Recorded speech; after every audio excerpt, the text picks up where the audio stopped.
Народ, здорово! Будемо зараз міняти колодочки, а то трошки підз'їздилися. Постараюся взяти як максимально можна швидко їх замінити. Вроді виходить непогано і дуже легко. Хто думає, що колодки міняти дуже тяжко, помиляється.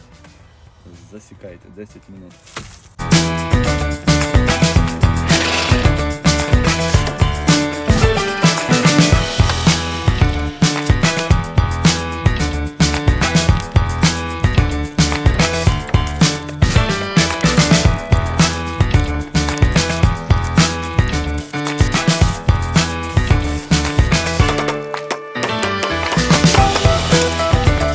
Відкрутити колесо без спеціального інструменту, звісно, не ще та прелість, але використовуючи дві такі штуки, якщо вам не жалко воротка, це можна спокійно зробити.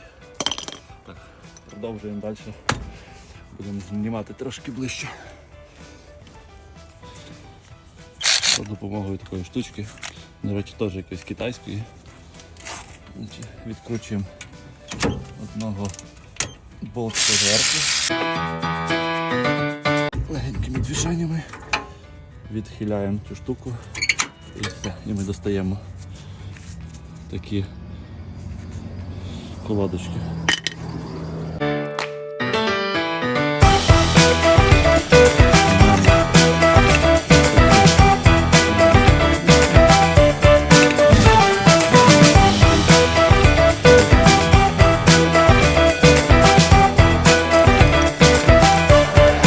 У нас є ось така штука для того, щоб тормозного поршня повернути назад, і трошки відштовхнути початкову позицію. Тому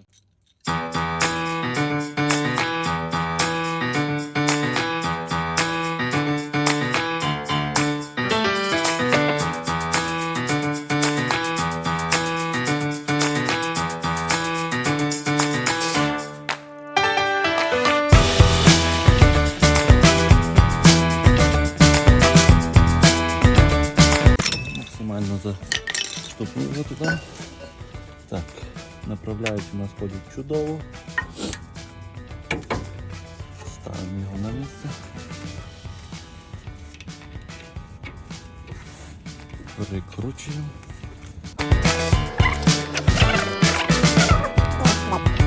Задні гальмівні колодки на машину Ford F-150 стоять на місці.